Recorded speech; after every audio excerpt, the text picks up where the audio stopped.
All right. Hi, everyone. Good morning for all of you. I'm on the East Coast, so good afternoon for me. Thank you for joining us for the California Fire Science Seminar Series. We're going to get started. My name is Abigail Oswald, and I'll be your host for today. I'm a member of the student committee who assisted in organizing the seminar series. I'm currently a master's student at Penn State University studying plant science. I focus on ground cover management and orchard system and how cultural management impacts root systems of both cover crops and tree fruit. The California Fire Science Seminar Series is organized and supported by the California Fire Science Consortium, the Fire Research Group, University of California, Berkeley, and University of California, Merced. The student committee was also integral to the success of this seminar series, which included 12 students and postdocs from across the nation who helped select speakers and topics for the series. This webinar is being recorded and will be posted on the California Fire Science Consortium website and YouTube channel. Following today's presentation, there will be a Q&A session. Please feel free to add any questions you have to the Q&A chat throughout the presentation. Today's seminar, Wildfire Impacts on California's Agricultural-Centered Sector, will be presented by Dr. Astrid Hofler. Dr. Hoffler graduated from UC Santa Cruz with a PhD in environmental studies, focused on the impacts of wildfire and smoke on California wine grapes. She combines climate and agricultural data to better understand the risks of climate change across growing regions. Now, please welcome me in joining Dr. Hoffler. Thank you, Abigail, for such a wonderful introduction. And good morning, everyone. Thank you all for being here. I'm really honored to have the opportunity to share this talk with you today. So this talk is based on my PhD research work at UC Santa Cruz, and this work was sponsored and supported by the University of California, Santa Cruz, as well as both the Gleesman Research Fellowship and the Center for Coastal Climate Resilience. So I want to, of course, thank my colleagues in the department and the Campbell Lab, as well as thank my advisors, Dr. Elliot Campbell, Dr. Robert Lund, and Dr. Sakina Jinnah. So I'm sure everyone in the audience is likely familiar with fire events. My own up-close experience with wildfire happened during my undergraduate at UC Santa Barbara in 2017 during the Thomas Fire. And at the time, it was the largest wildfire in modern California history. So it burned more than 280,000 acres over the course of 40 days, and it was finally contained in January of 2018. It happened at a time of year when we weren't really thinking about fire season as much. So in December, we had some really strong Santa Ana winds that downed a power line and then ignited some dry brush. And experiencing this fire really changed how I thought about climate impacts. And that's because I saw firsthand the effects that extended way beyond just the fire perimeter and the burn perimeter to things like air quality and agriculture, as well as how our local economy just suddenly couldn't function anymore. And it also opened my eyes to the inequities that people experience those impacts. So, for example, who had access to clean air? Having access to N95s at the time was really difficult. Who had access to safe housing or transportation? Who could leave and who couldn't? And so that experience really made me think about how intertwined these systems are and how a single event like this can have ripples outwards and affect all kinds of things like air and water and food and livelihoods all at once. So when I started my graduate work, I wanted to understand that more systematically. And I also wanted to look at the more invisible impacts of wildfire. And so that brings me to the work I'll be presenting today. So over the last 2 decades, California's fire seasons have grown longer and they've grown more destructive. In California, the 9 largest wildfires in the state history have all occurred within the last 8 years, and 7 of those have taken place since 2020. 2020 was also the year that we experienced our first gigafire, so that's a fire that burns over 1 million acres. And that's typically how we tend to think of wildfires in terms of burned acreage and direct losses. But there's also an equally important story in the air. And so here are two active wildfire maps of the US. The top one is of 2020 in August, and the bottom one is exactly a year later.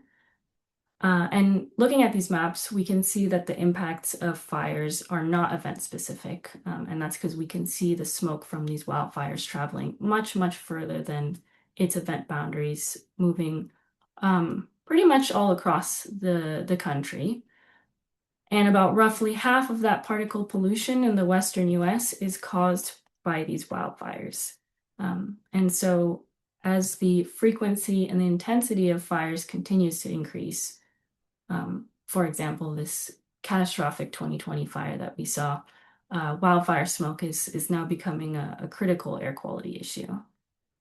So let's dive a little bit deeper into the smoke itself. Wildfire smoke is predominantly made up of gases like carbon monoxide and dioxide, as well as nitrogen oxides, which contribute to the formation of ozone, and volatile organic compounds, water vapor, and large amounts of particulate matter. And about 90% of wildfire smoke mass consists of particulate matter 2.5 micrometers in diameter, so also known as PM 2.5. And just for a visual, that's about 28 times smaller than the diameter of a human hair, so very small. But because PM 2.5 is such a major component of smoke, it also serves as a really reliable indicator and a proxy for wildfire smoke. So it's consistently tracked by monitoring networks, and the literature is also increasingly using PM 2.5 to both quantify and track wildfire smoke. So taking a look more at the intersection with agriculture here in the state, I lovingly call our California agriculture the nation's grocery store, and that's because we grow almost half of the nation's vegetables and three-quarters of its fruits and nuts. So when we think of that intersection between fires and California ag, we tend to think of the direct impacts on agriculture, like health impacts for workers, physical crop destruction, but there's also some evidence that downstream effects of wildfire smoke can influence both crop productivity and quality. So what do we know so far? What has the literature shown us so far? So past studies on PM 2.5 impacts on plants tell us a really interesting story. So on the one hand, PM 2.5 alters the way that light is absorbed and scattered into the atmosphere, and that scattered radiation and reduction of direct radiation can actually have a positive impact on plant photosynthesis. But once those concentrations reach a certain level, they become harmful and they decrease the photosynthetic rate of plants due to the decreased radiation. Past studies have also shown that physical deposition on the leaves can obstruct CO2 uptake, and that's, of course, very important for photosynthesis. And we've also seen that the depositions and these changes in air quality not only affect plant growth, but they also affect quality. So things like taste and appearance, but also the increased incidence of disease. And these are really critical impacts when we're thinking of agricultural productivity and looking through that kind of lens. And if we take a look at just for California, past studies have taken a look at wildfire smoke impacts on some crops, so really alfalfa, nuts, and marshlands. But there's still a very critical knowledge gap for understanding impacts of these fires on crops in California specifically. And one of these crops are wine grapes. So wine grapes are one of California's top agricultural commodities. They rank third statewide in value, and we produce about 81% of all US wine. So that also makes us the fourth largest wine producer in the world. And if we take a look at the map here, this is a map of all the counties of California. And out of California's 58 counties, the red ones, 39, produce wine grapes, and they also support about 500,000 jobs. So if we then take a look at the satellite image here, this is a satellite image from September 9th, 2020. And we can see there's thick smoke plumes that stretch across most of Northern California. And if we compare the two, the map and the photo, we can also see that it blankets many of those key wine growing counties. And for me, that raises a really important question, and that's how has smoke from these fires been impacting wine grapes, and how can we look at this from a modeling perspective? And so to study this, I created a linear regression model that I'll get into in a couple slides. But let's take first a closer look at some of these counties. So Sonoma and Napa counties are some of the highest value wine growing regions in the world. Napa alone, for example, generates about $9.4 billion a year just in local economic activity. And if you consider national supply chain and tourism and things like distribution, that number skyrockets to 34 billion. And Sonoma sees very similar numbers as well. So, and if we take a look at the map here, this is a fire hazard severity zone map, where we're seeing moderate yellow, high orange, and very high is this pink red color. And so these counties lie in areas of very moderate to very high wildfire risk. And they've also, in recent years, experienced multiple smoke exposure events that have disrupted harvest and have also impacted grape quality. And thinking as with a crop lens, specifically for wine, they're perennial crops. So individual vines can live anywhere from 20 to over 100 years. So that means that a single fire event or a smoke event doesn't just threaten one season, but it can potentially threaten decades of investment and production for these regions.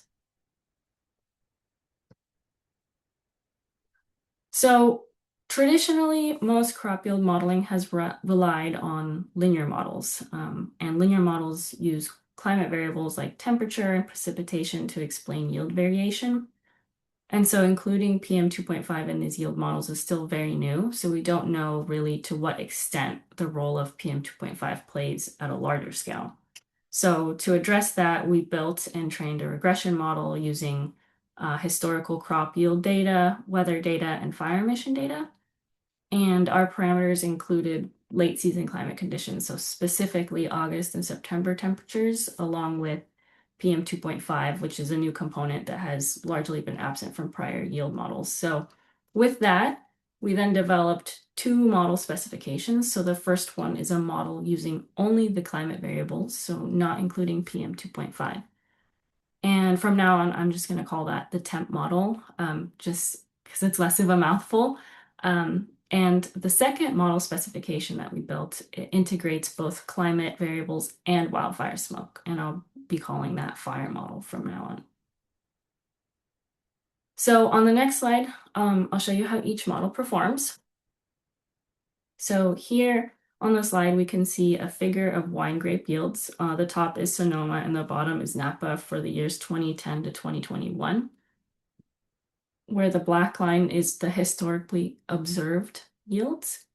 The pink line is the temperature model, and the blue line is the fire model. So the model results tell us a couple of really interesting things. First, wine grapes are negatively impacted by smoke. And also, R-square values tell us for traditional crop yield models, they typically fall in the range between 0.4 and 0.7. So both of our models perform relatively well and within that range. However, when you calculate the actual fit, then you can also see that the PM model is superior to the temp-only model, and that's indicated by the R-square on the right.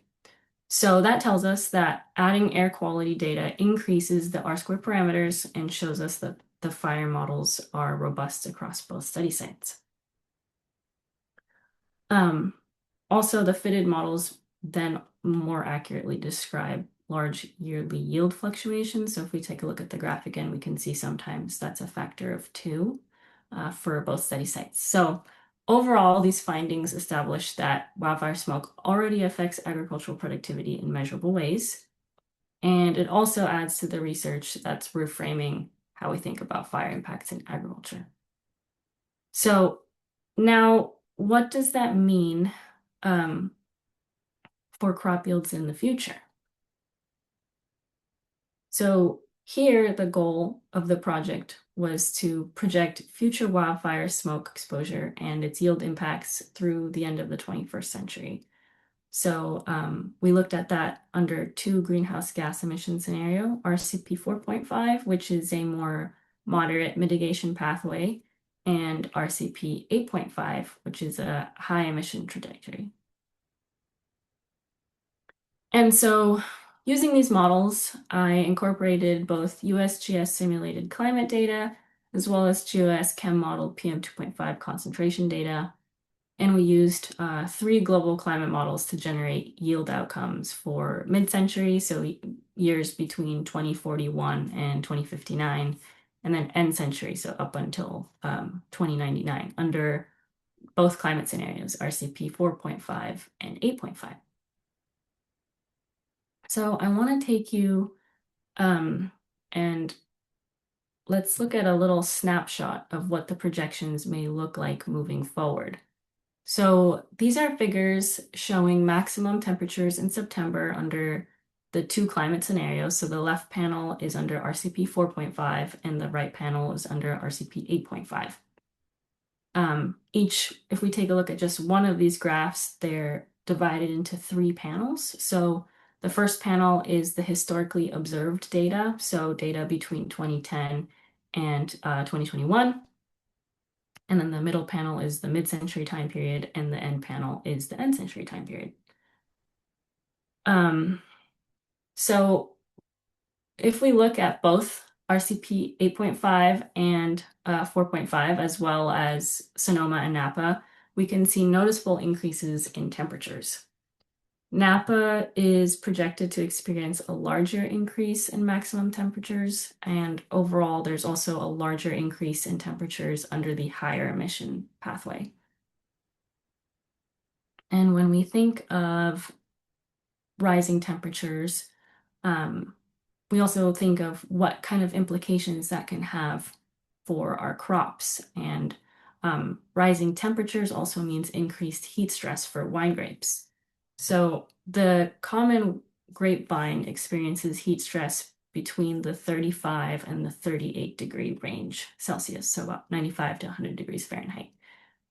And they are particularly sensitive during ripening season, which occurs in August and September. So warming like this could increase things like sugar accumulation, it can reduce acidity, and also alter phenolic composition, which is really important also because that dictates color, it influences taste and mouthfeel. So when you think of a wine being bitter or astringent, and it also influences aging and stability. But what about the PM 2.5 concentrations? So this figure is a snapshot looking at the monthly average PM 2.5 concentrations in August and projected up until the end of the 21st century. Again, where the left panel is RCP 4.5 and the right is 8.5. And the black line is our historically observed PM 2.5 data. And if we take a look, our peak value there is our 2020 year. So that is a month average that we saw about 35 micrograms per cubic meter. And so looking at these figures for mid-century, PM 2.5 levels remain about near or under the largest spike in the historical period. But for end century, the wildfire events become more frequent and more intense. So under RCP 4.5, we're seeing end century spikes that exceed historical levels 3 times. And under 8.5, that number doubles to 5 in Napa and 6 in Sonoma. And so both scenarios project a later shift towards more extreme PM 2.5 levels. So also they are projecting increases in intensity. So from that 35 microgram per cubic meter threshold range that we saw historically, by end century, where we may be seeing average ranges between 50 and 65 micrograms per cubic meter. So again, what kind of implications could that have for our crops? And as I had mentioned earlier, PM 2.5 can increase the risk of plant growth and quality, and also its increased incidence of disease. So wine grapes, especially, are susceptible to a wine quality defect called smoke taint. And that's where volatile compounds from smoke are absorbed by both the grape skins and the leaves. And to this day, there's no clear PM when that smoke taint occurs. The risks really depend on lots of different factors. So depends on the smoke density and the composition, as well as the duration and the timing of the exposure. But past studies have shown that even just 30 minutes of exposure can cause smoke taint in these wine grapes. So um, grapes here are especially sensitive to this during and right after fruit ripening. So fruit ripening and then the 30 to 60 days until harvest. And that usually occurs between late July and September. So we're seeing a lot of overlap between the sensitivity increasing in September and August, PM 2.5 concentrations increasing at the same time. And also, this is peak harvest season, so lots of overlaps in these months here. So, with that, what will yields look like in the future?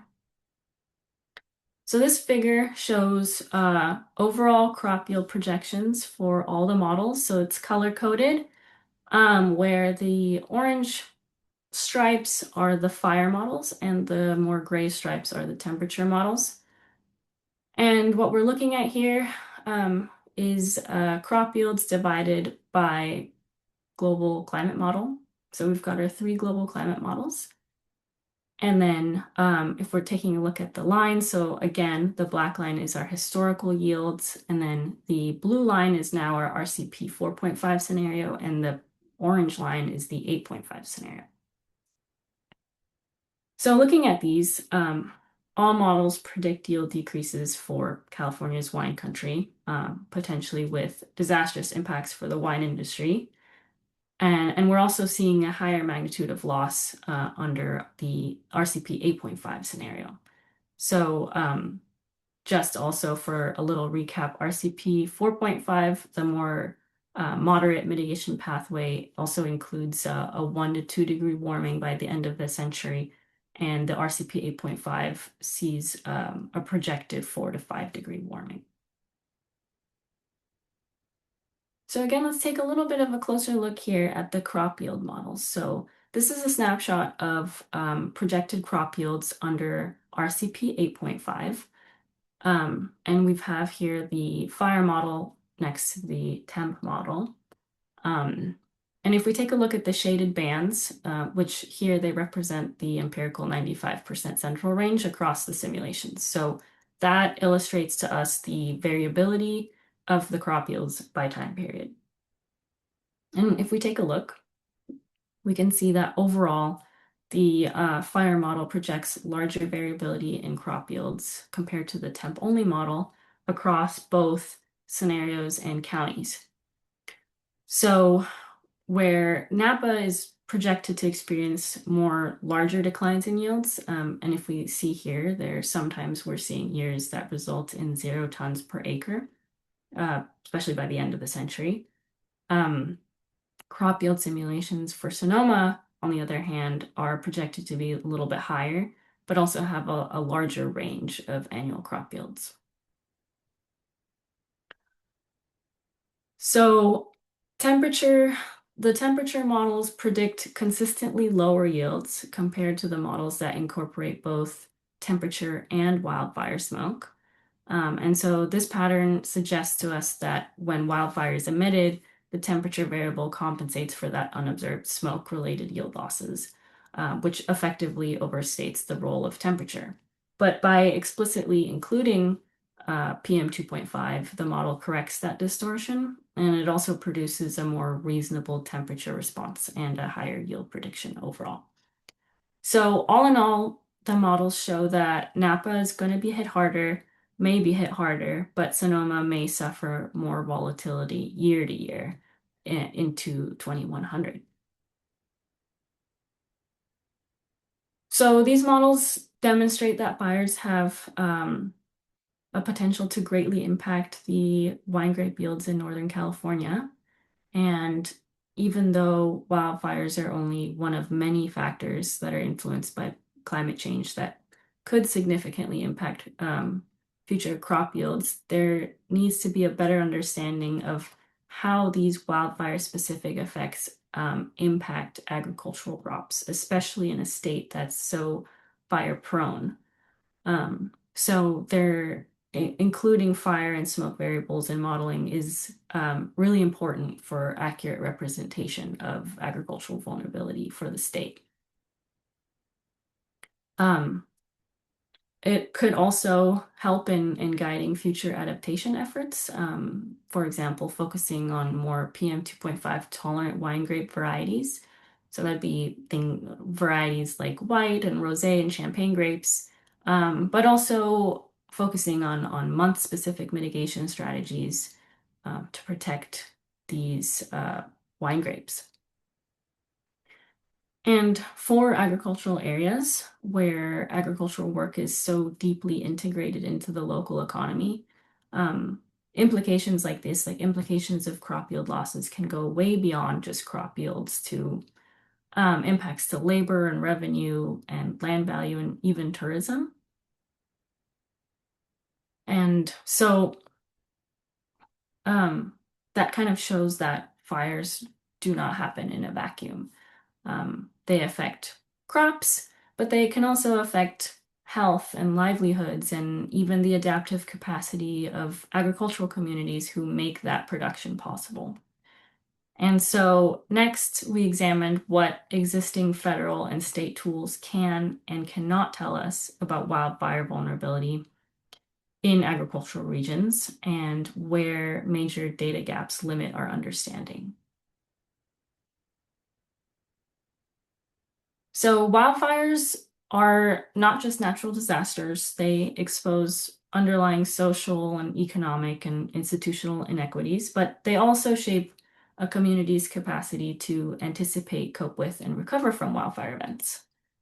And so, as we see here from the graph, farm labor is among the most climate sensitive forms of employment. A lot of it is outdoors, it's seasonal, and it can be economically precarious. And so we're seeing lots of California's agricultural zones that also overlap with fire proximity. And so as I started pulling together data sets for the research, I kept running into the same issue. And that was that the major federal and state data systems that we rely on don't actually always line up with each other. They track, for example, different parameters, and that could be at different temporal and spatial resolutions. And a lot of times they also have very different levels of detail. Some provide only annual county level data, others report monthly values, but only for certain data variables, and a lot of them are also missing entire subsets of the population. And on top of that, data completeness and uniformity is also missing within data sets, within one data set. So that lack of standardization makes it really hard to curate data.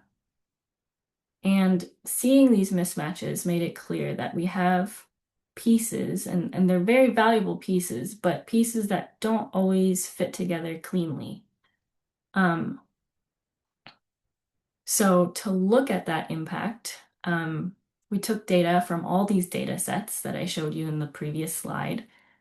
And now we're going to take a look at the indexes that are used by the state and federal governments to assess and provide assistance. And so here we focused on 18 agricultural counties across California. And if we take a look at the map here, everything in red is included in the study. And so these are counties that are selected from the Central Valley, North State, and coastal regions in order to capture a full range of both landscapes and production systems. So that means that these counties span both rural and semi-rural areas, and they include a wide variety of crop types. So it includes perennial crops, annual crops, high-value specialty crops, and also livestock systems. And together, these 18 counties as a whole account for about 80% of the state's agricultural revenue and about 75% of its workers, agricultural workers. So that makes them central to understanding how wildfire smoke affects agricultural communities here. The analysis covers 2011 to 2023, and it draws on wildfire event records and air quality data, as well as socioeconomic indicators. Before I jump into the tools, the federal vulnerability tools, I want to briefly explain the broader idea of vulnerability that these tools are based on. So in hazards and climate risk research, vulnerability is more than just exposure. It's really about whether an exposure actually leads to harm. And so Dr. Cutter's work framed that as exposure, sensitivity, and adaptive capacity. And over time, that theoretical framework turned into the indicator-based tools that we use today. And one of those tools is the Social Vulnerability Index, or SVI. It's one of the main tools that agencies use. It's used by FEMA, it's used by CDC, and it's also used by local governments for emergency planning, public health response, and deciding where resilience funding goes. It's built at the census tract level using American Community Survey variables, which we can see here, that are organized into 4 major categories, and then each category has different metrics. And so each tract is ranked from 0 to 1, where the higher the score, the more socially vulnerable that community is considered. And because the SVI interactive map like this one only lets you work with the county level data, we went back and we obtained its raw input data to try to better understand the data that it was working with. And so here on the right is a map that we created where I compared my data to what was already existing and just to confirm that it resulted in the same outcomes. So with that, I'm just going to dive just a little bit deeper into the SVI. So the SVI is calculated for every census tract, but most of the interactive maps that it has only really shows county level. So when all of those tracks are averaged together, you can lose a lot of that diversity that's within the county itself when you're looking at vulnerability. So I switched back to the tract level. So instead of 58 counties, we can now look at 8,000 tracts. And so that higher resolution let us capture that diversity within the county. And this is also something that we did because other tools use tract level data. So the other tool that we will talk about today, CalEnviroScreen, also uses tract level data. So working at this scale lets us make more meaningful comparison across tools. So before moving on to the major SVI themes, I wanted to pause at the census tract level because this is where a lot of the important details live. So a census tract is a small unit. It's about 2,500 to 8,000 residents, and a tract within the same county can look very different from one another. And so here's an example of 2 counties and their tracts. So this is Fresno and Sonoma. And the diversity that we can see here within these 2 examples is exactly what gets lost when we stay at the county level. So in the middle, we see our tract level counties, and on the right, we see a county average score for the SVI. And so the public SVI map only shows the county score. So the internal variation is completely hidden unless you pull this raw tract data yourself. And when we look at the tracts, we start to see those pockets of very high vulnerability. So for example, in Sonoma, overall, its county average score is actually quite moderate, 0.4. But then we look at Santa Rosa, for example, that lies in the, is scored 0.9, so about the 90th percentile. Um, and these are small areas of very high vulnerability that disappear in that county average. So the first step was bringing the SVI down to the tract level to capture that heterogeneity. And then it was to look at the SVI themes. So the vulnerability is mapped out across these 4 themes, and each of the themes is an input for the overall SVI score. And so we did a detailed analysis of the tracts, but what I'm showing you here are the counties, and that's just to give you an overall feel of what these themes look like at a state county level. So just looking at this state map, it's pretty clear that these 18 counties are already pretty impacted across multiple dimensions. So one consistent takeaway is that, for example, the county at the very bottom, Imperial County, stands out and it ranks really high across almost every theme. And we're also seeing a really strong pattern in the Central Valley, where many of the tract scores are scoring high in themes like socioeconomic vulnerability, household composition, and housing and transportation. So this kind of showing us that vulnerability isn't uniform across counties and that different themes are lighting up in different places. But overall, it's a very clear trend. Central Valley counties and the Imperial County are consistently hit the hardest. So moving on to the second tool that we looked at, this is Cal Envir Screen, or CES, and it's the state's tract level environmental justice tool. It was developed by California's Office of Environmental Health Hazard Assessment, that's within the Cal EPA. And this is the most current version, CES 4.0, which was released in 2021.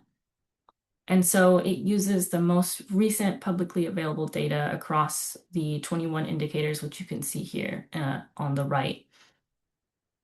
And a lot of those data sets span between about 2015 and 2019, but it really depends on the indicator that you're looking at. And so it produces these scores from 0 to 100, again, very similar to the SVI. The higher the score, the higher the vulnerability. And it looks at 2 sets of factors, pollution burden and population characteristics. So CES adds a really important perspective because it captures environmental exposure that the SVI tool doesn't. And it also plays a major role in both state regulatory and funding decisions. So when we look at the CES results for the 18 counties, we again see very clear hotspots of environmental burden across the Central Valley. So if we take a look at the figure here, everything in the darker colors, especially the deep purple, so counties like Fresno and Kern and Tulare and Kings, and again, also Imperial County at the bottom. So these areas rank high because of combined burdens of ozone, pesticides, PM, and groundwater contamination, which all push their scores upward. And if we take a look at some of the other counties here, so for example, the northern and coastal counties, they tend to fall more in the mid-range. And so their scores are more driven by drinking water contaminants and pesticide exposure. And so taking a look at this, CES is confirming that many of these agricultural regions are already facing significant environmental stressors, even before we layer wildfire smoke on top of this. So the next step was to put the 2 tools together, so SVI and CES, to see where high social vulnerability and high environmental vulnerability overlap and where they don't.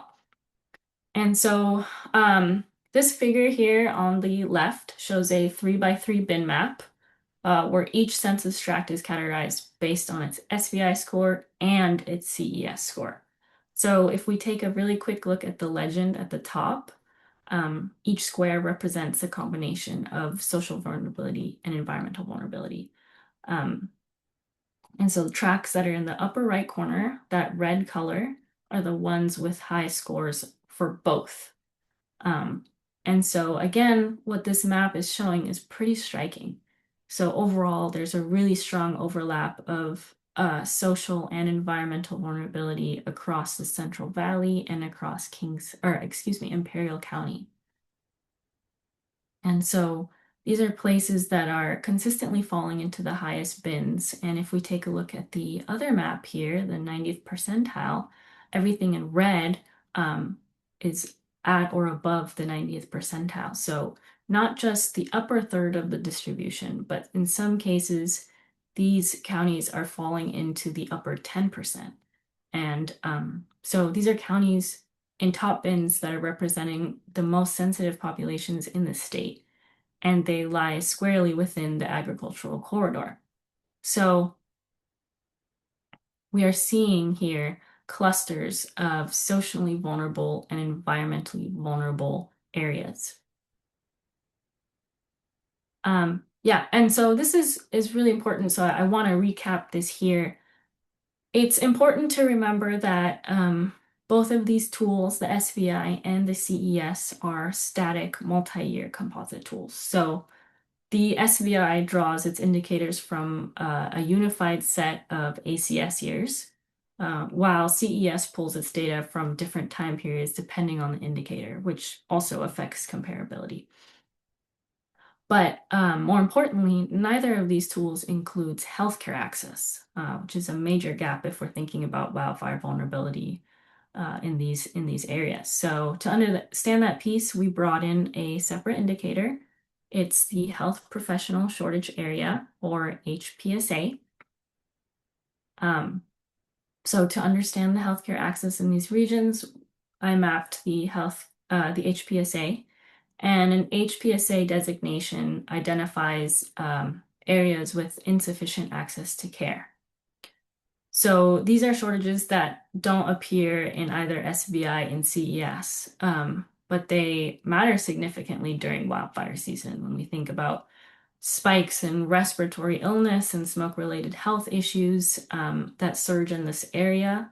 And if we take a look at this map, um, most of the agricultural counties in this study show shortages in all three designations, so primary care, dental, and mental health to various degrees, which means that residents have already limited access before wildfire smoke even enters the picture. So these are shortages that stem from a variety of things, particularly long travel distances and especially difficulty attracting providers to the regions, and also limited participation in Medi-Cal or safety net programs. So the takeaway here from these maps is that healthcare scarcity is widespread across agricultural counties, which could significantly reduce adaptive capacity during smoke events. And now that we've looked at healthcare access, another major piece is the timing, specifically when smoke exposure peaks and how that lines up with agricultural outdoor work. And so that brings us to the seasonality of PM 2.5. And when we look at that PM 2.5 seasonality, agricultural regions are seeing their highest smoke exposure from late summer into early fall. And that timing matters because it lines up almost exactly with the peak of the state's agricultural labor season, which is especially July through October. So about 2/3 of agricultural jobs in these counties are outdoors. So when smoke peaks, work intensity peaks as well. And interviews and prior studies have also shown that many of these workers have limited access to N95s, limited access to paid leave or alternative indoor tasks, which increases their exposure during these months.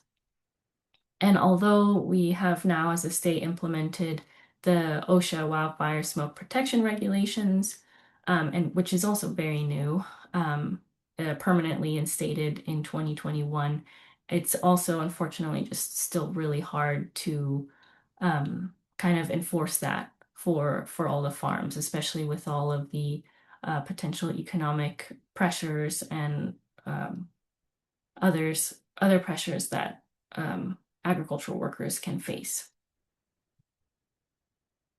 So when we take a look at the labor data sets, they confirm this exposure and they also um, highlight another thing. So to quantify seasonality, we looked at when the labor force was most exposed, and for that, we looked at the employment figures. And the figures here show us that unemployment. So let's take a look at this figure here. This is unemployment between 2011 and 2023, where the red buttons are the months with the highest rates of unemployment, and the blue buttons are the months with the lowest rates of unemployment.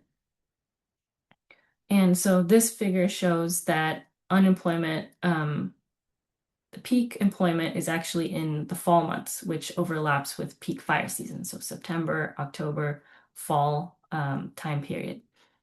Now, this is countywide employment. It's not specific to agriculture, and it also omits informal jobs, which therefore omits undocumented workers and also underestimates the number of people that are exposed. And so these are entire county populations that are affected. But we also reviewed the quarterly reports, which are agricultural specific, to confirm that indeed these were the months where people are most employed. So the findings from this work are that the SVI and the CES show us that these communities are already highly impacted. And unfortunately, that the metrics for these tools are not dynamic. So they're based really on yearly or even multi-year averages, and they're both static. So they tell us who is vulnerable, but not when. They're also based on census data, so they're less likely, more likely to underrepresent undocumented workers since this is a population that is not always incorporated and included in these data sets. And neither one of these tools accounts for healthcare access. But if we look at the HPSA, it shows us that these communities are highly impacted by shortages. So there could be underrepresentation there as well. That's then compounded by the fact that fire season occurs directly when agricultural workforce is at its highest. So quarterly and annual averages of employment data, health and census data mask wildfire impacts. And so based on the vulnerability tools and the indexes and the census data, in order for communities to be able to absorb or adapt to the impacts of wildfires, there are things that need to be addressed. So, for example, access to county-specific healthcare clinics based on their HPSA shortage and their type of HPSA vulnerability. Also, as well, lowering barriers of entry to undocumented workers, and that could be through things like mobile or telehealth clinics. Another thing is an improvement in resolution for both temporal data sets like health and industry specific labor, as well as spatial resolution for air quality data sets. So many counties only have one monitoring instrument for an entire county or have incomplete data, even with the instruments that they have, unfortunately. So all in all, we can see that wildfire smoke is affecting agricultural productivity in measurable ways, and that viticulture is negatively impacted by wildfire smoke. And those projected yield losses, we can see projected yield losses into 2100 under both the moderate and the higher emission climate change scenarios. So that requires more research in order to guide adaptation efforts on impacts, but also to understand the impacts more for wine grapes and other crop species, especially in fire-prone agricultural regions for this state. Um, Also, SVI and CES are powerful tools, but they likely underrepresent vulnerability from wildfires in these regions. So, a need also for improvement in resolution and scale for these input data sets is critical. And with that, I'd like to conclude this talk, and I'd like to again thank you all for being here today. And just say that this research was sponsored and supported by the University of California, Santa Cruz, the Gleesman Research Fellowship, and the Center for Coastal Climate Resilience. Thank you so much. Thank you so much, Dr. Hofsler. We're going to open it up for questions. We have a few minutes left, and I want to start by asking you one of our general questions that's been consistent throughout the seminar. How can people from different fire backgrounds, scientists, policymakers, indigenous practitioners work together to shape the future of fire ecology? Yeah, thank you. That's a great question. So, in order to shape the future of fire ecology, we definitely need to bring together many people from many different backgrounds. So, scientists, policymakers, indigenous practitioners. And that's because each group sees fire from a different perspective. But along with that, we also need to make sure that we're integrating the institutions. So it's also about how institutions and data sets are organized. So in my research, I've seen how fire and smoke and agricultural data, all of those are often scattered across different systems and scales, which makes coordination that much harder. So, and on top of that, decisions are also often driven by whichever data sets are available in whichever way that they're presented. So rather than the information that we might need that's missing. So shaping the future of fire ecology means not only bringing the people together, but also improving how we share, how we align, and how we build those data sets. So decisions are more informed and more proactive. Yeah, that's great. I can feel how that's informed by all your research. A second question from the series. What is one fire-related misconception you find that the public remains to be struggling with, and how can we work to address it collectively? Yeah. Yeah, okay. So I think people usually feel like fire impacts are more local. But like we've talked about today, there's a lot of downstream effects of fires. I do think that the perception is changing or has changed because those fires have been so prevalent and they've become so intense that we really feel the effects of, for example, the air pollution from those fires, and people have become much more aware. So it's more about how can we address it? So studying the impacts of smoke on different crop species, on agricultural productivity. My own research has taken a stab at that, but also the impacts that it has on the communities that are so closely linked to farming.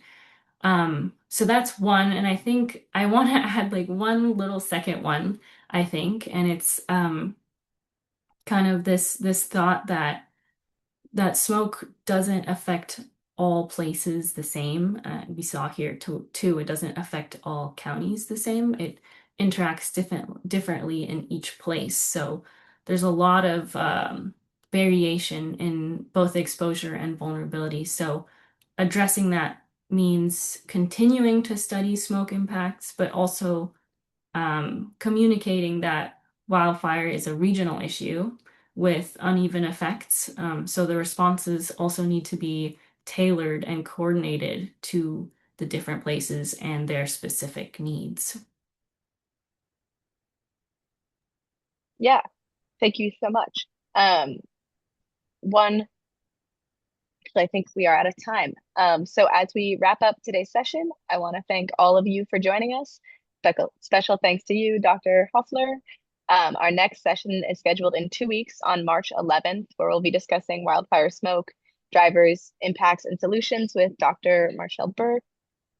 Before we sign off, please keep an eye out for the webinar evaluation that will be sent out soon. Thank you again, and I look forward to seeing all of you in future sessions. Have a great day. Thank you again. Thank you, Abigail.